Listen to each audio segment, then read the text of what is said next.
뭐 이런 얘기 한 번쯤은 다 들어보셨을 텐데, 서울역 근처에 노숙자들이 한자리에 모여서 신세 한탄을 하고 있었답니다. 70대 노숙자가 새파랗게 젊은 30대 노숙자에게 어쩌다 그 나이에 쫓겨났냐고 물었어요. 그랬더니 이 30대 노숙자가 하는 말이, 아내에게 아침 출근할 때 밥 좀 차려달라고 그랬다가 쫓겨났다는 거예요.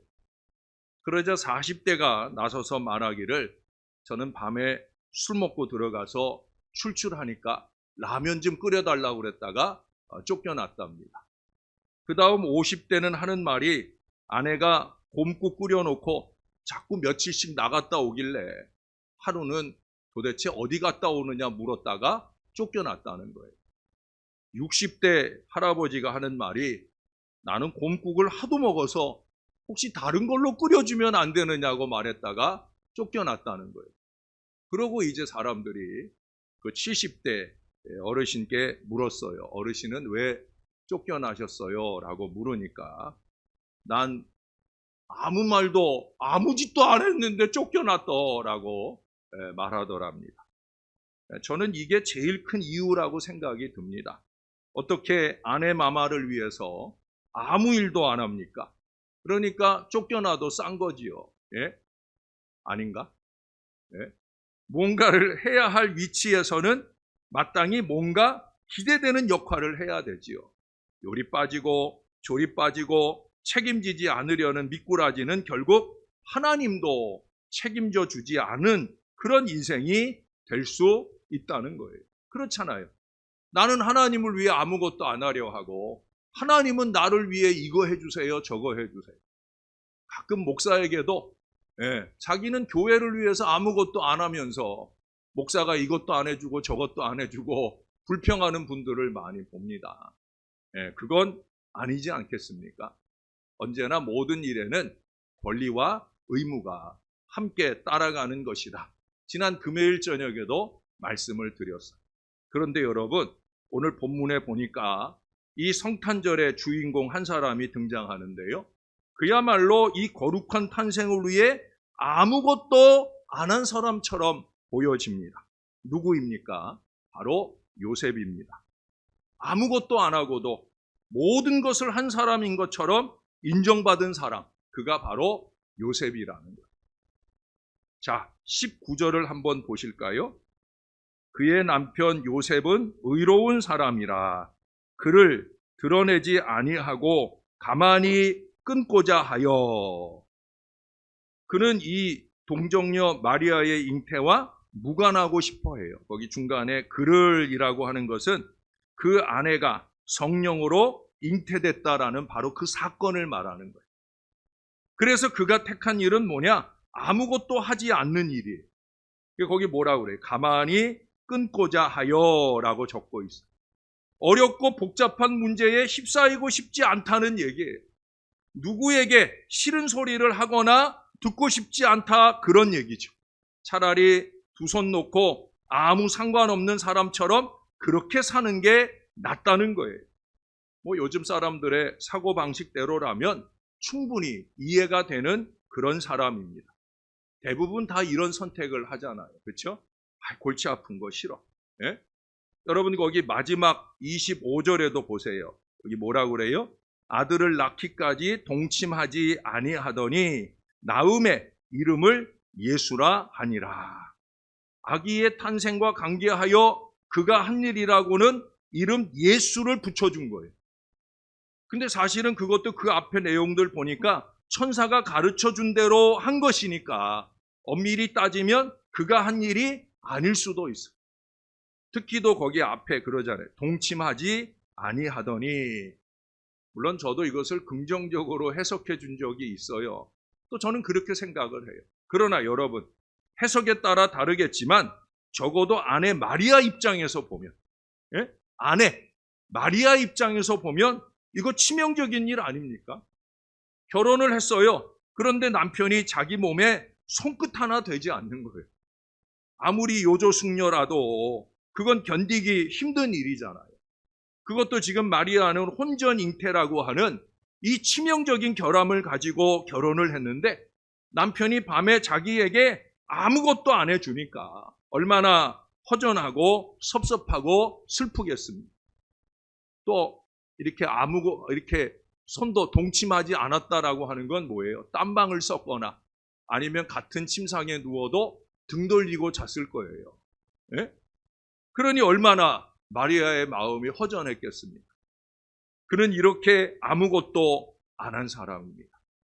그런데 왜 도대체 하나님은 그런 사람을 택하시고 이 거룩한 성탄 역사의 중심에 서게 하셨느냐는 거예요. 제가 또 내일부터도 또 한 주간 이제 1월 달부터 3월 달까지 설교 사역들을 위해 준비하러 갑니다. 이번에 목요일 저녁에 행사가 있어서 하루 전에 돌아오기에 아마 더 바쁜 여정이 되리라 여겨집니다. 몇 달 전에도 이 설교를 준비하는 여정 중에 그때 제가 이 본문을 가지고 설교를 준비하면서 제 시선을 사로잡았다.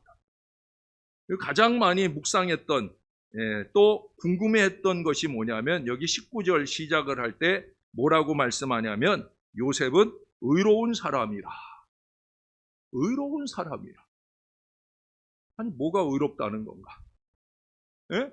그 하는 일을 보면은 드러내지 아니하고 가만히 끊고자 하고 이게 뭐 마리아는 돌에 맞아 죽든지 말든지 자기는 아무 상관없고 싶어 한다는데 도대체 뭐가 의롭다느냐?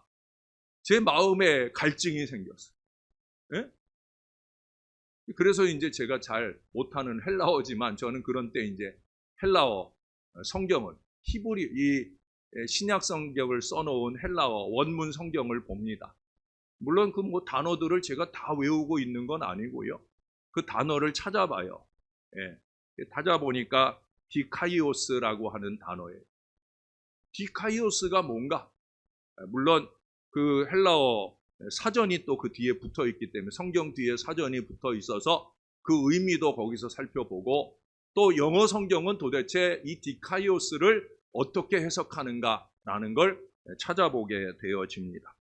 그 사전적 의미를 보면 이게 단순히 우리가 생각하는 의로움, 그게 아니에요. 영어로 이것을 이렇게 적어놨어요. Conforming to the character of God.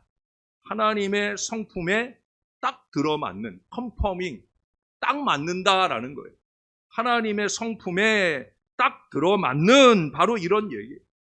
그래서 캐릭터 대신에 will, 의지라고 하는, 뜻이라고 하는 말을 바꿔놓기도 합니다. 하나님의 뜻에 딱 들어맞는. 여러분, 우리는 의로움의 기준을 자기 의에 빠져 있다 보니까 내가 옳으면 옳은 걸로 판단을 해요. 이 사람은 내 생각에 옳으면 옳은 사람이다. 이거 아니거든요. 하나님이 어떻게 생각하시느냐? 우리 하나님이 어떻게 생각하시느냐? 그는 그냥 세상의 그 어떤 기준으로 의로운 사람이 아니라는 거예요. 또 단순히 착한 사람도 아니라는 거예요. 하나님의 기준에 맞는 사람이다. 하나님이 보실 때 착한 사람이다. 바로 그런 얘기입니다. 하나님은 착한 마음의 사람을 찾으십니다. 왜냐하면 그게 하나님의 성품이기 때문에 하나님의 성품에 딱 맞아떨어지는 사람. 그러니 우리가 하나님 생각할 때 제일 많이 꼽는 게 뭐예요? 하나님은 선하시며 하나님은 자비하시며 이 표현들을 많이 쓰다. 또 그러기를 바라잖아요. 왜? 우리가 너무 부족하니까. 너무 어리석고 죄가 많고 게으르고 나태하고. 그러니 하나님이 선하시지 않으면 내가 이렇게 구원받은 백성이 될 수 없으니까. 그래서 우리는 하나님의 선하심을 가장 많이 꼽아요. 또 실제로 우리 하나님은 선하십니까? 하나님은 선하셔요. 그래서 선한 사람과 일하고 싶어 하셔요. 저는 어떻게 보입니까? 저는 선함이 좀 부족한 사람일 수 있어요. 성격이 강한 편이니까. 그러나 나름 신앙 안에서 선함을 추구합니다. 그래서 저는 선한 사람, 착한 사람들이 좋아요. 제가 우리 아이들한테도요, 제가 목사인데도 불구하고 야, 꼭 예수 믿는 사람 데려와야 된다. 저 이 얘기 안 해요. 우리 애들한테 물어보세요. 착한 사람이 중요하다. 착한 사람은 예수 믿을 수 있지만 이게 예수 믿으면서 착하지 않으면 이것처럼 골치 아픈 일 없다. 죄송하지만 30년 이상 목회한 노하우에 얘들아, 착한 사람이 좋은 사람이다. 착한 사람 만나야 행복할 수 있다. 여러분, 아무 일을 안 해도 괜찮아요. 마음이 착해야 되는 거예요. 그리고 이 착한 마음은 뭐든지 하려고 들거든요. 제가 보니까 그래요. 착한 사람들은요, 뭐든지 하려고 들어요. 어떻게 하면 하나님을 더 기쁘시게 할까? 어떻게 하면 교회를 조용하고 평안하고 은혜롭게 이루어 가는데 힘을 쏟을까? 이건 착한 마음 가진 사람에게서 나오는 마음이에요. 도스토옙스키, 러시아의 문호라고 알려지는 그분의 작품 가운데 의외로 아주 사소한 얘기도 있더라. 사소하다고 표현하긴 좀 그렇지만 그분의 글 가운데 이런 얘기가 있어요. 어떤 농촌에 얼마나 못됐는지 친구도 별로 없는 아주 인색한 부인이 어느 날 자기 채소밭에서 채소를 가꾸고 있었어요. 근데 마침 그것을 지나가던 거지 하나가 마님, 먹을 것 좀 주세요 라고 손 내밀고 도움을 청합니다.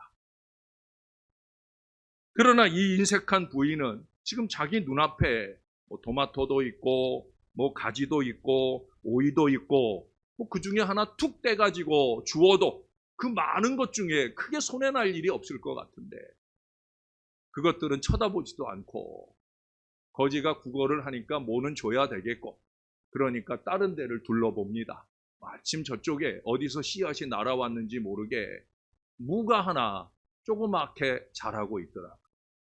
그래서 그 무청을 잡아가지고 쑥 뽑으니까 조그만 무가 달랑달랑 걸려 나옵니다.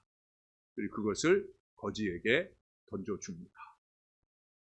물론 그녀 입장에서는 그동안의 그녀의 인색한 삶을 보면 대단히 착한 일을 한 거예요. 그런데 세월이 지나고 그녀가 세상을 떠났어요. 그리고 간 곳이 어디겠어요? 천국 같겠어요? 네, 그냥 얘기니까.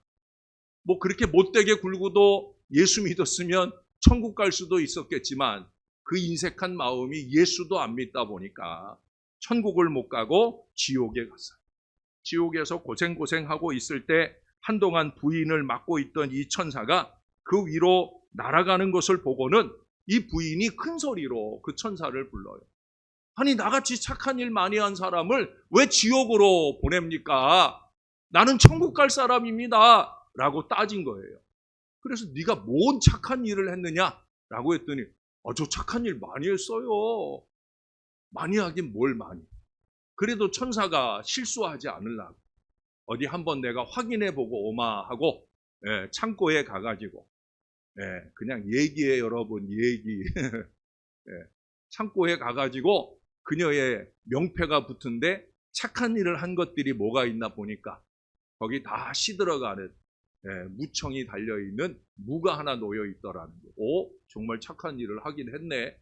그래가지고 그걸 들고 가가지고는 너 정말 착한 일을 한번 하기는 했구나. 자, 그러니 내가 무청을 잡을 테니까 너는 무를 잡고 그리고 나랑 같이 천국 가자. 그러고 그 무를 잡고 천사는 무청을 잡고 그러고 하늘 높이 날아오릅니다. 근데 날아오르는 중에 옆을 이렇게 보니까 자기 옆집에서 늘 자기랑 으르렁거리던 그 아낙네도 지옥에서 뭔가를 붙들고 자기처럼 천국으로 이렇게 날아가고 있는 거예요. 그러니까 그게 마음에 안 드는지 떨어지라고 발길로 냅다 그녀를 차게 됩니다. 그러니 어떻게 되겠어요?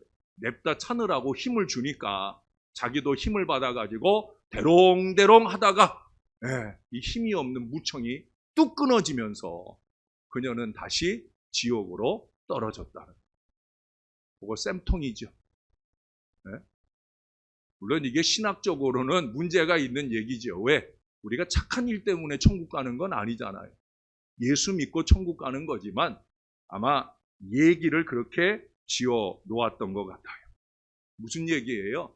마음이 이뻐야 된다는 거죠. 마음이 이뻐야지. 예? 자기 꼬라지를 아는 마음, 남을 향한 선한 마음, 그 마음이 중요하다는 거예요. 예수님도 마태복음 10장 42절에 말씀하셨잖아요. 누구든지 제자의 이름으로 이 작은 자 중 하나에게 냉수 한 그릇이라도 주는 자는 내가 진실로 너희에게 이르노니 그 사람이 결단코 상을 잃지 아니하리라. 예수님 말씀이에요. 그래서 우리가 추운 겨울에 조금이라도 사랑을 나누려는 마음들을 열심히 있게 준비해 보는 거죠. 구약에서도 보면은요, 내 손이 선을 베풀 힘이 있거든 마땅히 받을 자에게 베풀기를 아끼지 말며 내게 있거든 이웃에게 이르기를 갔다가 다시 오라 내일 주겠노라 하지 말며 내 이웃이 내 곁에서 평안히 살거든 그를 해하려고 꾀하지 말며. 잠언서 3장 27절 이하의 말씀이에요. 남이 평안한 꼬라지를 보지 못한다는 거예요. 이런 마음은 안 된다는 거예요. 여러분, 이런 선한 마음도 좋지만 그보다 먼저 착한 마음가짐, 그것이 이루어져야 된다는 거예요. 주님을 위하고 교회를 위하는 많은 헌신들도 좋지만 마음부터 바로 해야 된다. 마음부터. 베드로 후서 1장을 시작하면서 거기 옛날에는 신의 성품이라고 그랬는데 그걸 지금 개역개정에는 신성한 성품이라고 적고 있어요. 신의 성품이 저는 더 좋은 표현이라고 보여져요. 왜 아까 하나님의 마음에 딱 들어맞는 그거하고 똑같은 의미로 이해할 수 있으니까. 신의 성품이든 신성한 성품이든 거기서 첫 번째 꼽는 게 있어요. 믿음의 덕을. 예수 믿는 사람들에게 믿음은 기본이고 그 다음에 가장 우선적으로 첫 손가락에 꼽는 일이 뭐냐? 덕이라는 거예요. 믿음의 덕을. 덕이 뭐예요? 착함, 바름을 추구하는 바로 그 마음이 덕이에요. 교회 생활을 하는 데 있어서 덕을 세우는 게 가장 중요한 거거든요. 하나님의 일은, 신앙생활은 믿음만 가지고 안 된다는 거예요. 덕스러운 마음이 더해질 때야 아름답게 되어진다는 거예요. 도끼를 품고 이기를 품고 아무리 큰 직분, 큰 사명을 꿰차고 아무리 많은 헌신을 한다고 할지라도 하나님의 일을 하는 게 아닐 수 있다는 거예요. 사람의 일만 넘쳐날 뿐이라는 겁니다. 여러분, 일을 할수록 공동체를 또는 목회자나 다른 사람을 불편하게 하는 일들이 벌어지게 되어집니다. 오늘날 교인들의 마음이 또 앞장서서 헌신하는 사람들이 저를 비롯해서 세상 사람들보다 더욱 마음이 아름답지 못한 경우를 많이 보게 됩니다. 목사 입장에서는 참 마음이 아파요. 아니, 어떻게 저런 심보로 자꾸 설쳐대는 건가? 이게 심보가 고약한 사람이 설쳐대면 교회는 조용할 수가 없는 거예요. 네. 아까 잠언서 말씀처럼 그 평안함이 자꾸 해를 받게 되어지는 거예요. 아무것도 안 해도 괜찮습니다. 제발 마음가짐을 착하게 해야 되는 거예요. 이 마음이 뒤틀려 있으면 입이 뒤틀리고 삶이 뒤틀리는 거예요. 덕이 되는 바른 말을 못하고 덕이 되는 아름다운 행동이 나오지를 않게 되는 거예요. 그 언행이 쏟아질수록 문제나 갈등이나 고통만 넘치게 되어지는 거예요. 그야말로 뒷목 잡는 일들이 자꾸 생기게 되어지는 거죠. 오늘 교회의 가장 큰 문제는 바로 이겁니다. 마음이 아름답지를 않다는 거예요. 세상의 그 강팍하고 빡빡한 마음 그대로 끌어안고 와서 교회에서도 똑같이 하려고 해요. 그건 자기 일 할 때나 그렇게 하고, 여기는 교회인데 교회는 신앙적으로 그렇게 이해하고 행동해야 되는 거죠. 이게 위아래 안 가리고 악을 바락바락 쓰고 싸워서 이겨먹으려고나 하지, 십자가 우리 예수님께 잠시라도 눈을 돌리고 그 주님의 긍휼로 문제를, 마음을, 관계를 열려하지 않는다는, 또 자기식으로 상대방을 판단하고 일방통행하려고 합니다. 얘기를 나누기가 두려운 거죠. 예? 생각 같아서는 뭐 전화 딱 끊고 싶고, 생각 같아서는 확 등을 돌려 나오고 싶은 그런 마음들이 부글부글 끓어오르죠. 그러니 끝장은 있어도 열리는 일은 없는 거예요. 뭔 말이 통해야 말을 하죠. 이게 신앙적으로 무식한 이유도 있지만 이 마음의 문제라고 생각해요. 사랑하는 여러분, 저와 여러분의 마음에서 이 근본 하나님의 마음이 너무 많이 사라져 가고 있다는 거예요. 다시 한번 우리의 마음을 좀 들여다보십시오. 하나님의 뜻에 딱 들어맞는 마음으로 좀 내 마음을 좀 다스려 보자는 거예요. 가끔 벌어지는 일이긴 하지만 버스기사와 승객이 말싸움을 하는 경우가 종종 있습니다. 50대로 보이는 버스기사와 역시 그 또래쯤으로 보이는 승객 한 명이 무엇 때문인지 막 욕을 섞어가면서 말싸움을 하고 있어요. 그러던 중에 승객이 버스기사에게 싸움의 말뚝을 박는 한마디를 던지게 되어집니다. 뭐라고 그랬냐면, 넌 평생 버스기사나 해라, XX야 그랬어요. 물론 뭐 버스기사가 뭐 문제가 있겠어요. 얼마든지 뭐 그걸 평생 하실 수 있는 좋은 일이지요. 그래도 그것을 욕이라고 한 거예요. 또 승객들은 생각할 때, 버스기사가 상처를 입고 패했겠구나라고 생각하면서 버스기사의 반응을 기대하며 바라봤어요. 버스기사는 뭐라고 그랬을까요? 그 승객에게 그랬다는 거죠. 넌 평생 버스나 타고 다녀라 이놈아 라고 얘기를 했다는 거예요. 어느 게 더 큰 욕이에요? 버스나 타고 다녀라. 아마 그게 더 큰 욕이 아닐까 생각이 들어요. 근데 저는 어느 게 더 큰 거건 적은 거건, 저는 뭐라고 여기다 썼냐면요, 둘 다 똑같은 사람이다. 근데 제가 이 원고를 쓰면서요, 여러분 컴퓨터 자판에는요 쌍디귿이 없어요. 쌍디귿을 치려면 Shift라고 써 있는 그 키를 누르고 디귿을 치면 그러면 쌍디귿이 돼요. 그래서 똑같은을 칠 때, 제가 이 원고를 칠 때 Shift를 누르고 디귿을 눌러야 되는데, 제가 좀 성격이 급하잖아요. 그러다 보니까 그 다음 거를 치느라고 Shift를 못 누르고 디귿을 쳤어요. 그리고 뭐가 됐겠어요? 독같은이 됐어요. 그래서 제가 생각했어요. 이건 독같은이 아니라 독이다. 말로 쏟아놓은 독이다. 상대방의 가슴 속에서 비수가 되어지고, 그 비수도 그냥 비수가 아니라 독을 묻힌, 그래서 그 상대를 죽일 수도 있는, 육신만 아니라 영도 죽일 수 있는 바로 독이다. 여러분, 말을 좀 조심하고 살아야 됩니다. 목사도 마찬가지고. 이 관계 속에서 자기는 위한다고 하는 말이 남에게는 독이 돼가지고, 상처가 돼가지고, 그게 골마 터지게 만들고 죽어지게 만들고 독이 되는 말, 그 말들을 쏟아놓지 않으려는 노력들이 우리에게 필요하다 하는 거예요. 사도행전 11장 24절에 보면 바나바를 소개하는 말이 나와요. 근데 여러분, 바나바를 소개하는데 물론 거기에 성령과 믿음이 충만한 사람이라는 얘기를 하는데, 그보다 먼저 하는 말이 있더라고요.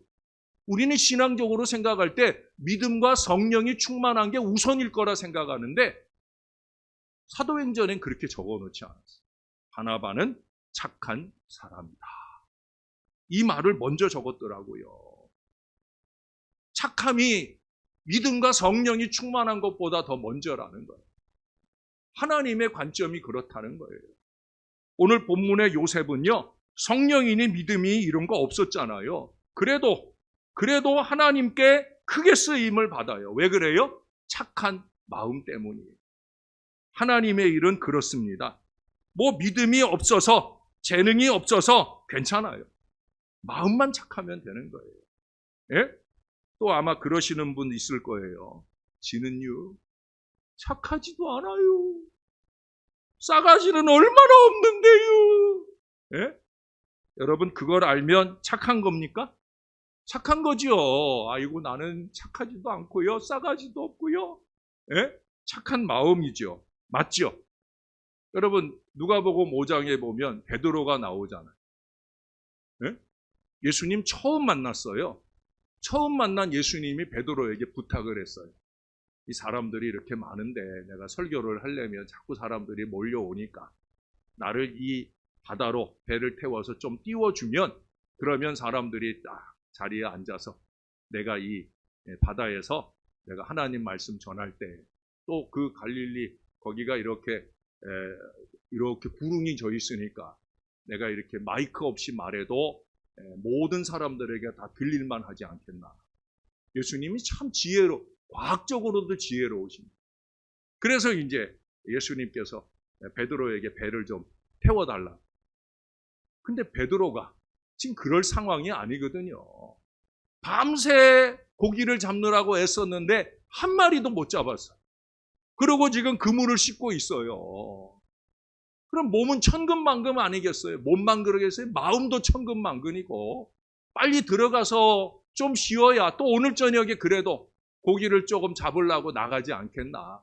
또 기왕에 예수님 말씀인데 소문에 들으니까 참 좋은 말씀 많이 하신다는데 나도 조기 앉아서 좀 들어야 되는데 왜 나를 끌고 나갈라 하는가. 여러 가지 이유나 핑계가 있지 않겠어요? 아주 많지요. 절대적으로 예수님 배 태워드릴 이유가 없는 거예요. 그런데도 어떻게 했어요? 예수님 배에 태워드렸어요. 예수님 말씀이 다 전해질 때까지 그렇게 조용히 앉아서 그 말씀을 들었어요. 여러분, 베드로에게 믿음이 있었어요? 뭐 성령 충만했어요? 아니에요. 베드로는요, 아무것도 없었어요. 그저 딱 한 가지. 착한 마음이에요, 착한 마음. 예? 그 착한 마음 하나 가지고 사람 낚는 업으로 스카웃되는 것을 보게 되어집니다. 제발 착한 마음을 좀 가지자라고 하는, 마음을 좀 착하게, 그런 교회를 위하고 주님을 위하는 마음이 당연하게 되는 거예요. 아름다운 헌신의 사람이 될 수 있는 거예요. 그런 사람이 헌신을 하면 그러면 다 행복해지는 거예요. 그게 주님을 기다리는 마음입니다. 제가 몇 달 전에 제가 우리 집 목욕탕에서 미끄러져서 넘어졌어요. 우리 목욕탕이 이렇게 바닥이 이제 오래된 타일 바닥이 옛날 바닥이다 보니까 미끈미끈해요. 그래서 씻고 나서 나오다가 그만 완전히 미끄러져 가지고 이 뒤통수가 벽에 꽝 그렇게 부딪혔어요. 여기 혹도 났었어요. 여기 혹도 났어요. 네? 그 바로 얼마 전에 우리 고여민 집사님이 넘어지셔서 다치고, 이 머리에 막 뇌출혈 나고 그런 어려운 일도 있었으니까 목사가 주일날 아침에 그랬으니 얼마나 마음이 걱정이 되고, 그날 하루 종일 이거 없어지라고 만지면서 기도하면서 하루 사역을 했어요. 그래도 목사는 뭐 그렇다고 이제 그 다음부터는 제가 조심조심 목욕탕 생활을 했죠. 그런데 이제 몇 달 전에 당회를 하면서 마침 6층의 화장실이 타일 공사를 해야 된다는 거예요. 아마 그 공사가 없었으면 목사는 그냥 그대로 지냈을 거예요. 그런데 타일 공사를 한다니까 어차피 타일 작업을 하려면 사람을 불러야 되고 어차피 하루 일당을 주는 일이니까 제가 조심스럽게 당회에 말씀을 드렸어요. 그 타일 공사할 때 기왕이면 우리 집 목욕탕 타일 바닥이라, 또 밖에 건 뭐 애들 쓰는 거니까 접어두고라도 안방에 있는 그 목욕탕이라도 좀 거칠거칠한 그 바닥으로 좀 갈아주실 수 있나 여쭤봤더니 뭐라고 그러시겠어요? 다 그래야 된다고 그러지요. 아이고 목사님 당연히 해야죠. 예. 그러고 이제 얼마 전에 그 공사를 해주셨어요. 6층 공사하면서 장로님 한 분이 그날따라 왜 날씨가 그렇게 추운지 하루 종일 추운 날씨에 장로님 한 분이 오셔서 그 모든 공사를 또 안에 것만 아니라 밖에 화장실까지도 돈 많이 들면 안 해도 된다 했는데 제가 타일 고르러 가보니까 뭐 그렇게 많은 비싼 건 아니더라고요. 그래도 이제 목사는 걱정되니까 밖에는 안 해도 된다는데 아이 목사님 하는 길에 밖에까지 어차피 하루 일로 하는 거니까 하자고 해서 밖에까지도 아주 거칠거칠한 걸로 잘했어요. 제가 요즘에 목욕탕 들어갈 때면 아주 안심하는 마음. 이게 하나도 미끄럽지 않고요. 또 좀 진한 색깔로 했더니 이게 좀 머리카락 떨어져도 안 보이고 얼마나 좋은지. 네. 이런 장로님들이 계셔서 목사가 편안하게 여러분들을 잘 목양하게 되는 거 감사합니다. 네? 착한 마음은 이런 마음인 거죠. 네. 서로를 헤아리고 보살피는. 목사님 건강하셔야 됩니다. 목사님이 건강하셔야 우리가 좋습니다. 이 마음을 더해주는 게 그건 뭐 목사 마음은 아니겠어요. 여러분 누가복음 8장 15절에 보면은요. 그 앞에서부터 쭉 씨 뿌리는 비유를 말씀해요. 잘 아시잖아요. 네? 뭐 돌짝밭 같은 마음도 나오고 길가와 같은 마음도 나오고 가시덤불 같은 마음도 나오고 마지막에 뭐가 나와요? 옥토. 네? 옥토 같은 마음, 좋은 땅, 옥토의 마음이 나와요. 100배의 결실 인생의 마음이 나와요. 그때 예수님이 뭐라고 그러셔요? 그 옥토 같은 마음, 좋은 땅 마음, 그 마음을 뭐라고 소개하느냐? 착하고 좋은 마음. 착하고 좋은 마음이라고 소개하고 있어요.